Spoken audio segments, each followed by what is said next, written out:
दिनांक 5 जानेवारी 2024 रोजी गुन्हे शाखाकडील नेमणुकीचे पोलीस हवालदार गुलाब सोनार यांना गोपनीय माहिती मिळाली की देवळाली कॅम्प पोलीस ठाणे हद्दीतील देवळाली दरबार हॉटेल येथे एक इसम बेकायदेशीररित्या स्वतःच्या कब्जात बाळगून आहे.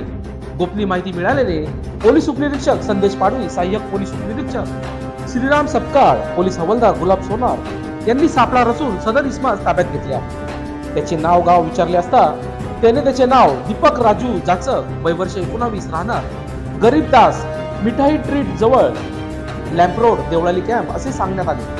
हत्यार जप्त, पंचनामा करून संशयित इसमास हत्यारासह देवळाली कॅम्प पोलीस ठाणे येथे जमा करण्यात आले आहे. सदरची कामगिरी पोलीस उपनिरीक्षक संदेश पाडवी, सहाय्यक पोलीस उपनिरीक्षक श्रीराम सपकाळ, पोलीस हवालदार गुलाब सोनार यांनी ही कामगिरी बजावली आहे.